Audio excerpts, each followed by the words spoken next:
Welcome, everybody, to another episode of Core Setting. In this week's episode of Core Setting, we're talking about the Season 2 finale of Lower Decks. How you doing this morning, Bill? Doing great. Looking forward to talking about it. I can't believe it's over. That's the biggest thing on my mind. Like, those 10 weeks really went by fast. Yeah. Kind of crazy. But really excited to talk about this episode. Yeah. How are you doing? I'm doing good. I'm excited to talk about this episode as well. That's the thing about 10 episode seasons. It goes by really quickly, Wow. and I plead, Paramount, please, can we get more than 10 episodes? Maybe one day they'll bump it up a little bit. This week's episode, I think, was jam-packed with a lot of stuff. And maybe Bill can talk about it a little bit here, but I think this is similar to last season. These last two episodes are pretty strong, right? Oh, yeah. Yeah, this Lower Decks knows how to finish the season off, I think. They've kind of proven that. Last season, I felt like ended really strong. The last 2 or 3 episodes going out with a bang. I think this season kind of did the same thing. I'd even go further back. I think the last 4 were really strong, all 4 of them. But especially these last 2. I think last week and this week were pretty darn great episodes of Star Trek. Yeah, I would have to agree with that. We first contact, it's called. We have another ship, sort of a retrofitted, kind of like an Excelsior and Sovereign class hybrid, I guess. It's kind of like an Excelsior primary and secondary hull with the Sovereign kind of nacelle. Nacelle, look, yeah. It's I don't know. It was kind of a transition from like old school to new school, and I think at that point that's what they were kind of going with too. But I don't know. It's hard because I don't know. We could talk about it maybe another time, but a lot going on with that ship. For sure, yeah. That feels like a conversation unto its own. For sure, because you can really dive into that. But ships in general, though, because the Cerritos gets a new look as well. So it's that's just part of the episode. But good stuff, good ship stuff in this. Definitely, yes. A lot of good engineering stuff saving the day. You get to see ships do different things. The captain of this other ship, the Archimedes, is Sonia Gomez, who was a TNG character, was sort of one of the original Lower Deckers, kind of like a brand new Anson working in engineering in season 2 of The Next Generation, who infamously spills hot chocolate on Captain Picard's uniform. Doesn't see him coming around a corner and turns around, spills her drink all over him in an embarrassing moment, and is now a captain and voiced by the same actress. Really cool deep cut get to bring her back.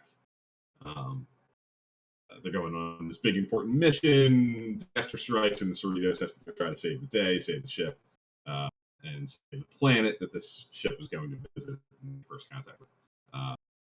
And our crew is dealing with all kinds of things too. In true season finale fashion, we have Captain Freeman is seemingly getting ready to leave the Cerritos. She's about to be promoted to get a nicer ship, which is causing some tension. Mariner doesn't know how she feels about it, tells the bridge crew, creates tension there. Rutherford's got all kinds of memory issues still, kind of lingering from last season, I think.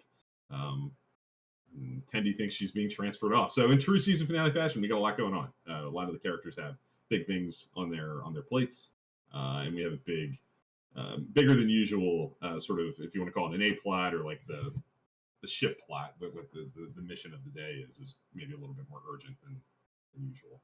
So, what stood out to you the most? Like, what, when you think about this episode, what resonated the most? What element do you think worked the best for you? Is there something that's maybe over the others, or is it all kind of equal? This might be just completely off, but the thing that resonated for me is that it stayed it stayed. There's still some lower deck feels, right? So let me explain that.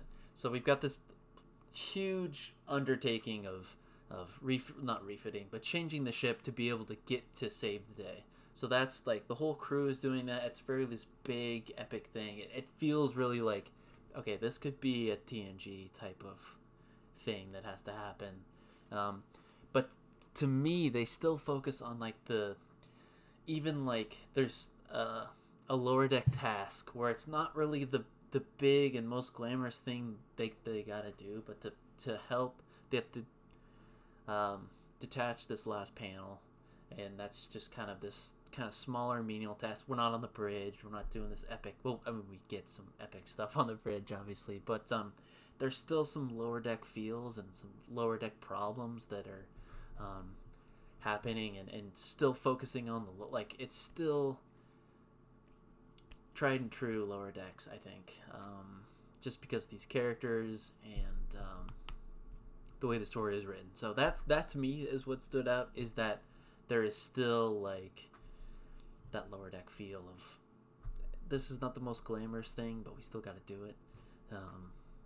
So, and that to me is a mark of, if in my head canon, or if this was ever real, we would have moments like this where it's not glamorous. We're on the bridge making this epic call, making the Picard maneuver. It's just like, no, we're doing this small little menial task to go click one button. You know, that's I really do like that about the show. So we stayed tried and true this week.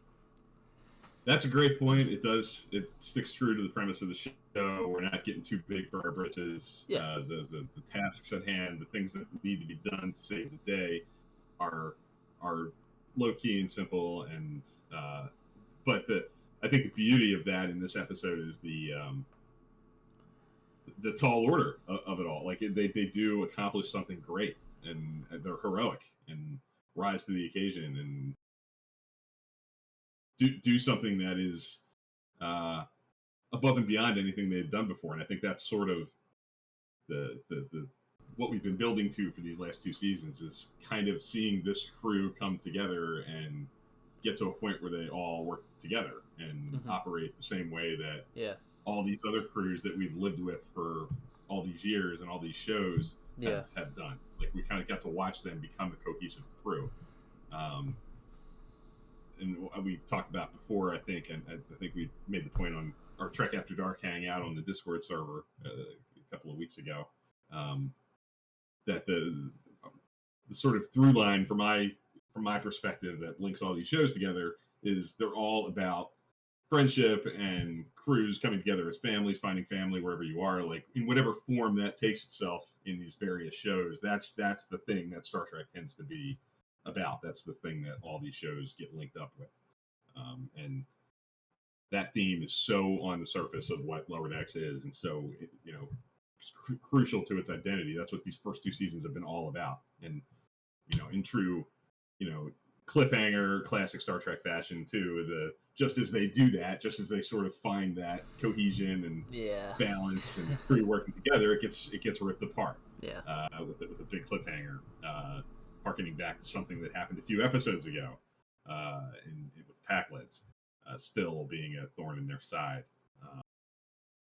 So I love everything you said about sticking true to the premise of the show and not losing sight of what makes Lower Decks, but building up to this moment where they are truly heroic and working cohesively together as a crew. Because I think we got to watch building blocks for 2 years building up to that moment. Yeah, there's definitely some good show arcs, really, but I just keep coming back to it. Even the big heroic stuff isn't. If we talk about it in the grand scheme of things with other shows, it's just the first contact. Like, it's not, we're not saving the world or anything like Discovery or things like that. It's just even their big epic stuff. It's like even to mention the show, we're not solving the war with the Pakleds. No, we're just doing I know I just casually say a first contact, but that's big for them, and it feels big for them. So I don't know. I love that they stayed tried and true with the Lower Decks theme. So Yeah, I agree. I was also really touched, and I thought it really emotionally worked. The Rutherford Tendi relationship that's built is really good. Kind of rooting for it to be platonic, as we kind of talked about off air last night.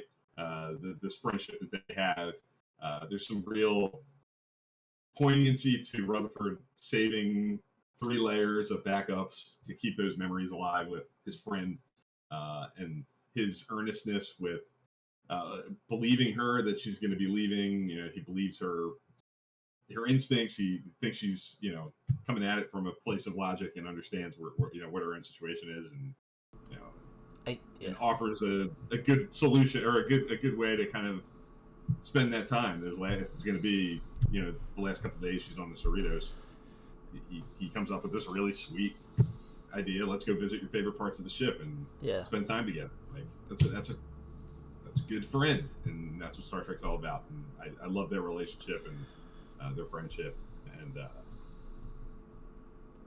I love the characters on this show, and there's no exception. Both of them. Yeah, for me, it's if there's some relatability. I've got friends that I would definitely do like back up 3 times over with the memories, just because I care about them so much. But I think with the Tendi stuff, I don't know, to me it's not coming out of left field, because the life of a lower decker would mean that you could instantly be transferred. These aren't career, like they're not so set in their career where they're going to be on the ship for 7+ years. It's like, right. So I like that aspect of it, that they kind of mentioned that too. I feel like that's the life of a lower deck officer, is you could get transferred instantly and not know it. Yeah, it's out of your hands. Like you're kind of at the mercy of the fleet and your commanding officer, and where you're needed and where you're seen as best fit it is. And I think seeing that reaction and seeing somebody have to deal with that emotionally, because you hear about it all the time. You hear characters being transferred, or they move from this ship to that ship. Barclay kind of get bounced around, and but you don't ever get to see like how they feel about it. Like how do they respond to feeling? Am I going to get transferred? Do I want to get transferred? How much do I like this ship? Do I love this ship? Do I hate this ship? Like getting to see Tendi go through that, and is again another element of the lower decks concept and the premise of the show really being fulfilled. And I think the show's really hammering home its premise, and it always keeps its eye on the ball and does the things it set out to do. And that's why I think it's so good. That's why it's got legs and keeps getting better. I think its commitment to its premise is critical to why the show's as good as it is. Yeah, and it plays on the theme of like you don't know what you got till it's gone. It's not same with Tendi, but also with Captain Freeman, like the crew realizing that she's gonna get promoted, and but then like her, which I'm sure career officers definitely get, and maybe that's why they stay where they stay, it's because they build such strong relationships with the crew. It's not always about the size of the ship or the crew. It's about the crew on the ship. So, all good stuff. I think you might have just nailed the theme of the season, actually. Like, even Mariner at the end of this, she's going through that, too. You don't know what you got till it's gone. Like, she's had mixed feelings about serving with her mom. And even Boimler had that realization at the beginning of the season. Like, he already kind of he's been through that. He did find that out and kind of came to those realizations at the beginning. Kind of the bookend of the season is he experienced it at the beginning, and many of our other characters are kind of feeling that same pull here at the end, whether it's Mariner or Tendi or Rutherford dealing with the potential loss of their friendship and their connection, or Freeman with the crew with Freeman. Like that's all being explored. I think all the characters are kind of going through that. That's sort of their crisis in this episode. The external crisis is saving the Archimedes and decoupling the hull, the outer hull, and having to do all that. But their inner struggle is definitely that's it. That's definitely the thing they're battling. Which, shout out to Enterprise Minefield, like kind of deep cut-esque. Yeah, absolutely. Yeah, that's cool. Yep. Yep. I guess the other thing that it was a big deal in this episode that I feel like is getting a lot of play online on Twitter is we finally see Cetacean Ops for the first time. Yeah. Cetacean Ops was in the original Next Generation technical manual, like the original blueprint of the Enterprise D. It was like such a deep cut, though. Yeah, I know, but it's always been like one of those things that's like it stood out on those blueprints for whatever reason. People really latched onto it. Like, what is that? Does that really exist? And there's little things. Even I feel like in yesterday's Enterprise, and there's a moment where the PA system, like the term isn't coming to mind, but the announcement coming over the loudspeaker is something to do with Cetacean Ops gets said as well. So it's been around, and it's always kind of bubbling beneath the surface. But for production reasons and for wacky conceptual reasons, it's not something that we've ever seen. But of course, Lower Decks is probably the best equipped to totally go there and actually deal with it. And people have kind of expected maybe eventually they would do it. Here they are. They did it. We got to meet 2 beluga whales that are hanging out in Station Ops doing their navigation. Yeah. And they're members of the crew, and people know who they are, and they have relationships with people and know the crew. It's pretty crazy, and just a audacious thing for Lower Decks to do. And I think it's the stuff that, again, this show is able to bring to the table. Like they're able to go to those insane, crazy extremes that the other Star Trek shows just totally haven't been able to do. Yeah. Even though this is such an epic deep cut, I don't think it takes away from the show. I think if you haven't seen TNG, or if you haven't read the technical manual, you'll be like, this still fits the show. But I think it's just a nice little thing for us to be able to explore and talk about and have a million different questions. Is it just the aquatics that can go down there, or they're actually like crewmen in like EV suits? Yeah, with the beluga whales. I don't know.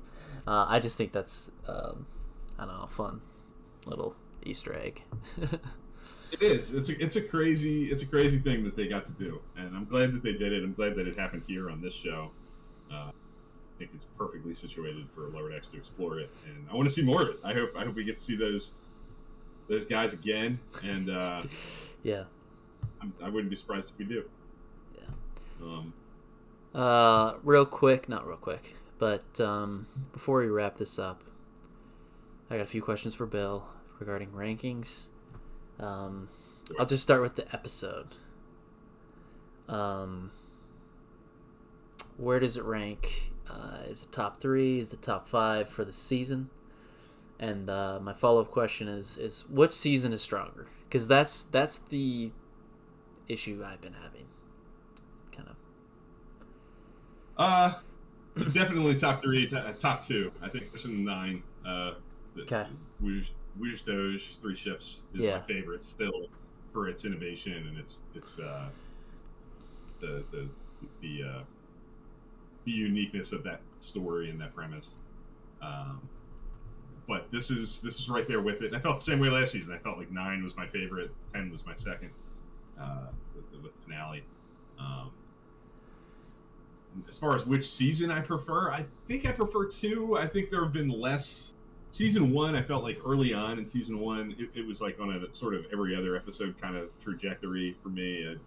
Some of them landed better than others. Some they were fine, and they established the tone of the show and the characters well. Yeah. Episodes like Temporal Edict, the one where the captain puts everybody on the time clock and they have to have buffer time. I think that's okay. Like that when I rewatched it, I thought it was just all right. Cupid's Errant Arrow, the one where Boimler's dating a girlfriend on the ship. Like there's episodes like that I think are fine, but I don't love. Terminal Provocations Won't Badgie, I think, is a little mean-spirited and angry, and so that doesn't work as well for me. There's a few more like just okay / misfires in season 1. I think season 1 finds its sea legs consistently late, like in that 8, 9, 10 range. Where season 2, I feel like the hits are more spaced and more prominent. I think all the way back to the beginning of the season, episode 2, Keishan, his eyes open with the collector, like that was a good episode. I really enjoyed that. So, and I think because of the complexity of the which is the added layers to the characters that we were dealing with in season 2, um, have kind of improved the show. I think the animation's better in season 2. I think it looks better than it did in season 1.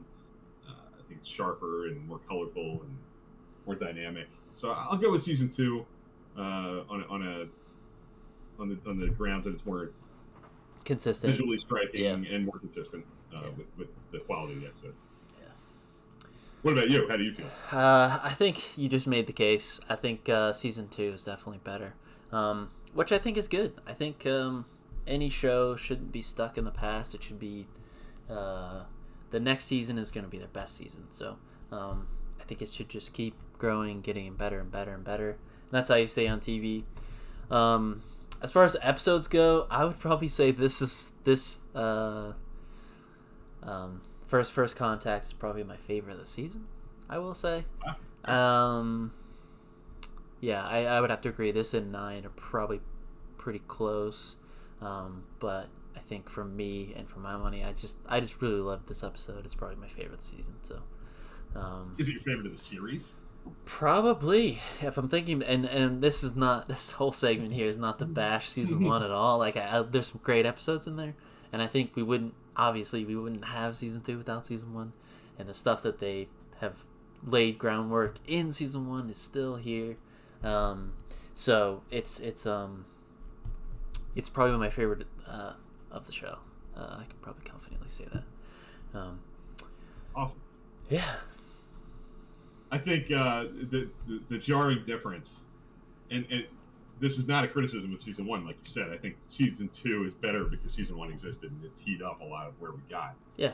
But I think some of the poignancy and the heroism that comes out of season 2 and the way that ending feels with the crew coming together. At the end of season 1, they need to be rescued. They need Captain Riker to come save them from the Packlets. And in season 2, they're the ones saving the Archimedes, the bigger ship, and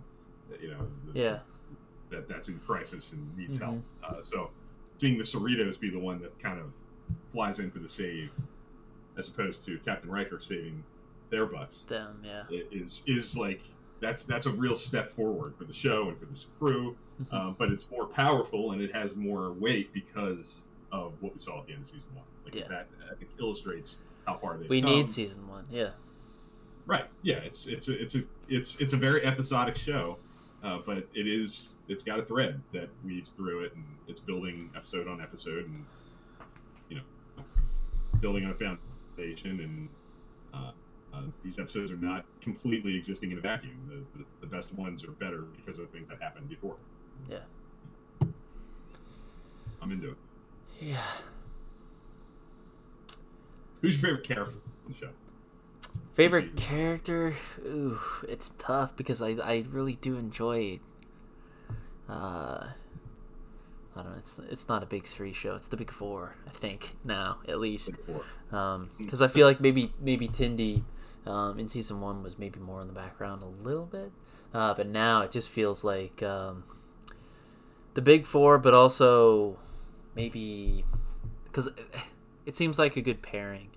I think the 2 pairs kind of setup is very interesting, and but they also have relationships with characters off. They're certain, so it's really good. I don't know. I can't say my favorite character just because I just love that group, Lower Decks group, the 4. So all 4 of them. Yeah.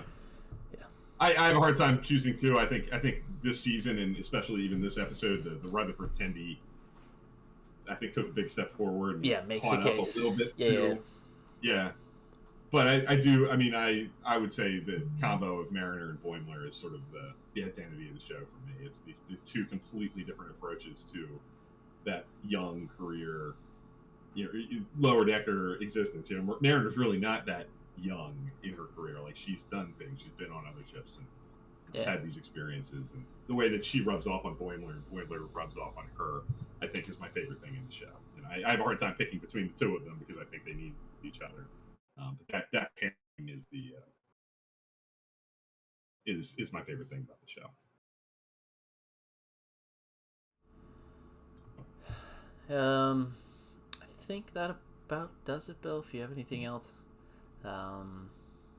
did go a little bit long, but this was the season finale. So we can go a little bit longer. But yeah, core setting is still gonna stick around. We've got a lot of Trek on the horizon, so it may take a few weeks off here and there, but we're gonna keep trying to cover the episode of the week, and it should take us through into next year. So I'm really excited about that. The discussion does not stop here. Both Bill and I's Twitter and the Discord server is probably the best place. We've got a place where you can talk about the new stuff without spoiling it for other people who may have not seen it yet. So definitely check that out. And we'll be back soon. Thanks everybody for watching. Yep. See Thanks you guys everybody. next episode.